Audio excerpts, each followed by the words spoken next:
Bonjour à tous, je suis très heureuse aujourd'hui de vous partager ce petit message pour un temps si spécial. Aujourd'hui c'est Pâques, c'est le dimanche de Pâques et je voudrais partager un message de vie, un message de grâce. Nous prenons la Sainte Seine régulièrement, nous fêtons tous les ans Pâques et c'est toujours dans l'optique du retour de Jésus. Nous le faisons toujours en pensant que c'est jusqu'au retour du Seigneur et c'est encore un temps pour la grâce. C'est encore un temps pour la repentance. Pâques est une histoire d'alliance. Pâques est une histoire d'amour. Dieu a toujours trouvé une solution pour ramener l'homme à lui, l'homme fait à son image. Et si je pouvais donner un titre à ce petit message aujourd'hui, ce serait un pain sans levain et un vin nouveau. Je répète, un pain sans levain et un vin nouveau. Ça nous ramène bien sûr aux éléments de la Sainte Seine et donc ça nous ramène complètement en fait à la Pâque. Je voudrais commencer par vous parler du premier miracle de Jésus. Alors peut-être que vous penserez, mais quel est le rapport avec Pâques? Ça ne s'est pas du tout passé au même moment, etc. Je crois qu'il y a vraiment un sens profond à comprendre dans ce qu'a fait Jésus lors de son premier miracle. Et c'est quelque chose qui nous amène complètement à la Pâque justement. Souvenez-vous, on peut le voir donc dans Jean 2, des versets 1 à 12. Jésus a transformé de l'eau en vin lors d'un mariage aux noces de Cana, quand le vin est venu à manquer. Et pendant très longtemps, je me suis demandé pourquoi Jésus avait choisi cet acte-là comme premier miracle. Pourquoi il n'a pas d'abord guéri des malades ou même ressuscité des morts? Bien sûr qu'il était capable de le faire. Il était déjà, bien sûr, il a toujours été fils de Dieu. Et on peut penser au premier abord que ça peut paraître être un miracle qui est moins important, changer de l'eau en vin. On peut se dire que ce n'était pas si important qu'il y ait finalement suffisamment de vin à un mariage. Mais je crois que si Jésus a choisi cet acte comme premier miracle, ce n'était pas pour s'échauffer avant des miracles soi-disant plus importants. C'était pour annoncer quelque chose de profond, de prophétique. Il annonçait là une alliance nouvelle. Jésus a changé de l'eau en un vin qui était donc nouveau. Il annonce là un vin nouveau. C'est symbole d'une alliance nouvelle. Ça n'a pas été un vin qui a vieilli de façon traditionnelle, de façon habituelle. Ça a été un vin qui a été fait instantanément par Jésus. Un vin nouveau. Et Jésus annonce là une alliance nouvelle. Une alliance qui résonne jusque dans l'éternité. Et ça nous ramène aussi à ce verset Matthieu 9, 17. On ne peut pas mettre un vin nouveau dans de vieilles outres. Ça peut nous parler de beaucoup de choses, mais je vais vous parler de deux choses particulièrement concernant ce verset. Ça nous parle justement d'alliance. Ça nous dit qu'on ne peut pas être sous la loi, dans une vieille outre. On ne peut pas être sous l'ancienne alliance et la nouvelle alliance en même temps. Ça nous dit aussi que nous avons besoin bien sûr d'être nés de nouveau, d'être régénérés pour laisser le Saint-Esprit achever son œuvre en nous, pour qu'il puisse continuer à nous travailler. On ne peut pas mettre un vin nouveau dans de vieilles outres. Le vin nouveau, c'est un symbole très important dans la Bible, un symbole prophétique qui proclame une alliance nouvelle que Jésus est venu instaurer. Avant de revenir sur le vin, je voudrais vous parler de la Pessah. Je voudrais vous parler de ce que les Hébreux ont fait en Égypte juste avant d'être libérés de l'esclavage.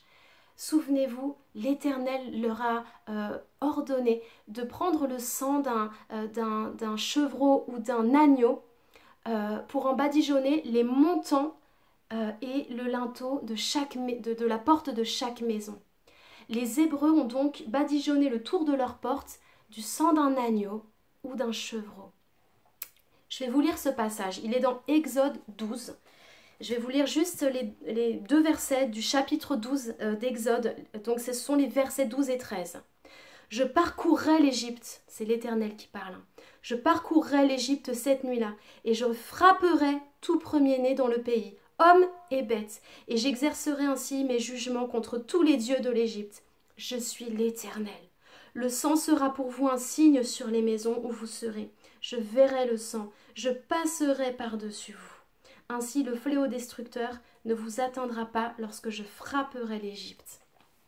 Ici on voit là l'instauration de la première Pâque.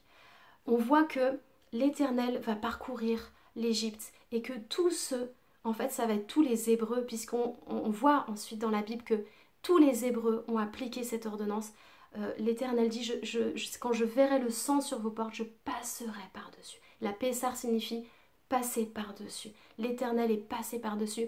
Il n'y a pas eu une maison des Hébreux où il n'y a pas eu la paix parfaite. On n'a pas entendu de cris de deuil, de cris de tourment, de douleur.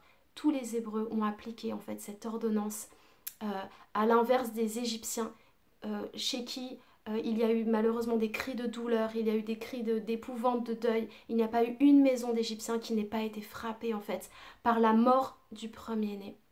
Et bien sûr, eh bien, ce sang-là d'agneau, bien sûr qu'il prophétisait le sang de Jésus, le sang de notre agneau. La Bible dit, voici l'agneau de Dieu qui ôte le péché du monde, en parlant de Jésus. Voici l'agneau de Dieu qui ôte le péché du monde. Et ce sang d'agneau prophétisait, proclamait, sans même que les Hébreux ne le sachent encore, bien sûr, le sang d'un fils, le sang du fils unique de Dieu, pour que le premier-né de chaque famille soit épargné. Il fallait faire cet acte qui prophétisait le sang d'un fils, justement, le sang du fils unique de Dieu. Et je voudrais aussi vous dire que l'Éternel a dit aux Hébreux de bien rester dans les maisons pendant ce temps où ils passeraient pour vérifier, pour constater le sang sur les portes. Ils passeraient et qu'il faudrait rester derrière le sang.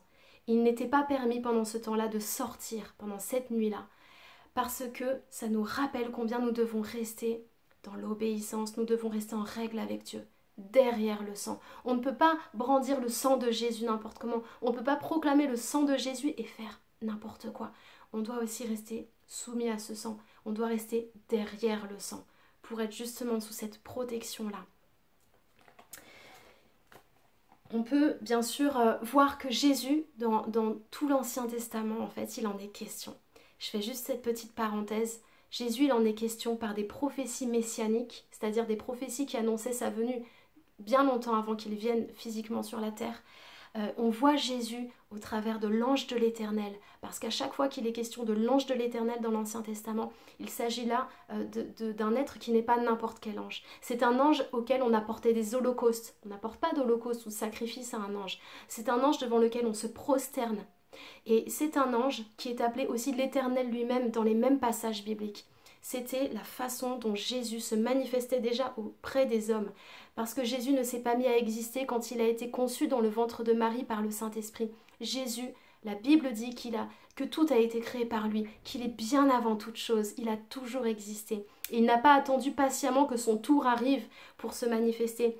Jésus a toujours fait partie de la Trinité et il en est déjà question dans l'Ancien Testament. Je le répète, par des prophéties messianiques, au travers des passages qui parlent de l'ange de l'Éternel et au travers de symboles prophétiques très clairs comme le sang de l'agneau sur les montants et les linteaux des portes des Hébreux. Je voudrais maintenant vous parler de cette Pessar, cette Pâque que Jésus plus tard prendra lui-même avec ses disciples. Moi je trouve ça bouleversant. Quand je lis Jésus qui dit lui-même à ses disciples « J'ai ardemment désiré fêter cette Pâque avec vous, prendre ce repas avec vous ». J'imagine combien ça a dû être bouleversant pour Jésus. Pas seulement parce qu'il savait que quelques heures plus tard, il allait être vendu, qu'il allait mourir et se donner pour l'humanité. Pas seulement parce qu'il était bouleversé par ça, mais parce qu'il est lui-même la Pâque. Tout converge vers la Pâque, tout converge vers une alliance nouvelle. Tout a été prophétisé au sujet de Jésus, au sujet de ce vin nouveau, de cette nouvelle alliance. Et Jésus qui est lui-même la Pâque, va la prendre, cette Pâque, cette Pessar avec ses disciples. Combien c'est profond, combien c'est merveilleux. Et combien je peux imaginer pourquoi Jésus dit « J'ai ardemment désiré prendre cette Pâque avec vous ». C'est quelque chose de merveilleux. Je voudrais vous parler du fait que Jésus, lorsqu'il a partagé les éléments qui sont devenus en fait notre Sainte Seine, quand il les a partagés avec ses disciples, il n'a pas pris du pain au hasard en disant voilà, vous voyez, lors de la Pessar, c'est vrai, hein, depuis Exode justement, il était ordonné par l'Éternel que nous prenions du pain sans levain à la Pessar, parce que c'est du pain donc qui n'est pas levé, et au moment où les Hébreux avaient été libérés de l'esclavage, ça s'était fait tellement rapidement dans cette nuit-là que le pain n'avait pas eu le temps d'être levé. Et le Seigneur avait manifesté par là sa gloire en disant, vous voyez, quand c'est mon temps, les choses arrivent très vite. L'Éternel n'est jamais dépassé. Et le pain n'avait même pas eu le temps d'être levé en fait. Et depuis, les Juifs prennent la Pessah et ça dure une semaine en fait, c'est la fête des pains sans levain. Ils ont cette ordonnance depuis de toujours prendre du pain sans levain pour la Pessah et Jésus lui-même a pris du pain sans levain à la Pessah puisqu'il était parfaitement juif et il était totalement juif et qu'il a pris la Pessah dans la plus pure tradition juive en fait. Et ce n'est pas seulement pour un fait historique que le pain est sans levain, c'est que le pain sans levain représente un corps sans péché. Le levain dans la Bible représente le péché.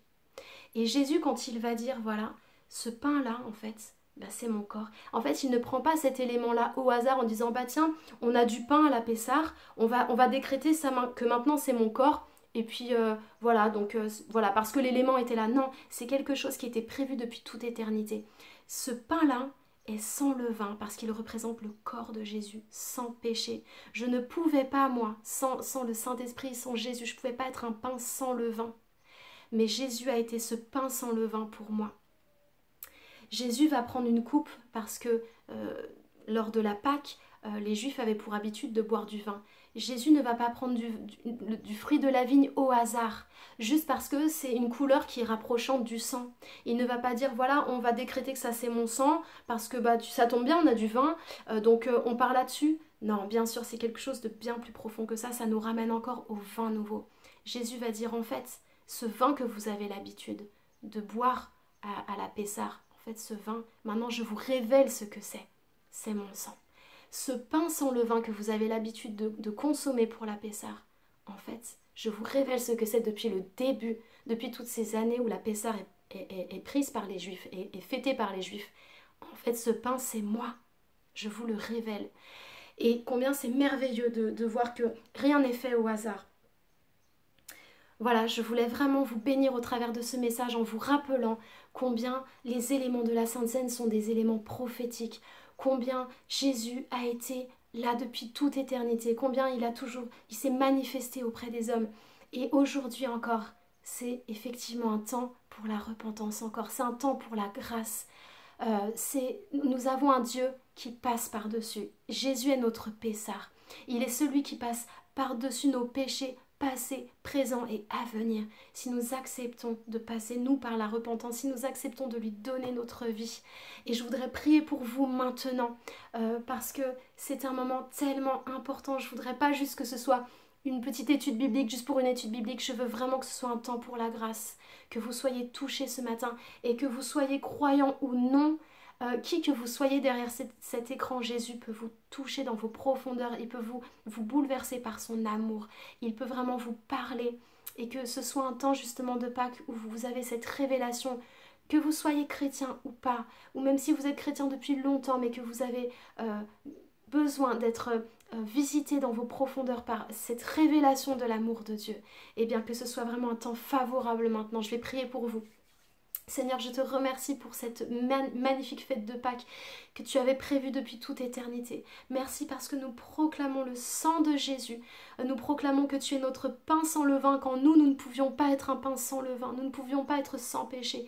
Seigneur, nous le proclamons jusqu'à ton retour. Nous savons que tu reviens bientôt et nous voulons être prêts, Seigneur, pour ton retour. Je te demande, Seigneur, que les personnes qui sont derrière leur écran, là maintenant, soient vraiment visitées par ton amour dans le nom de Jésus.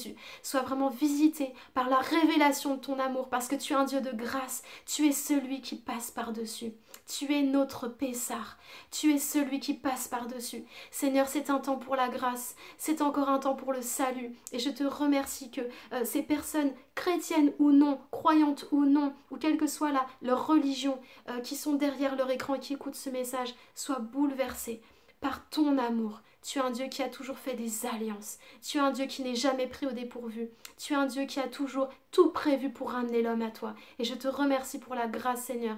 Que les cœurs soient touchés, que les cœurs soient bouleversés. C'est encore un temps pour la repentance, Seigneur.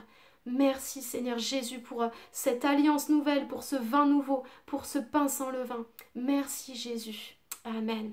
Soyez bénis et une belle journée à vous.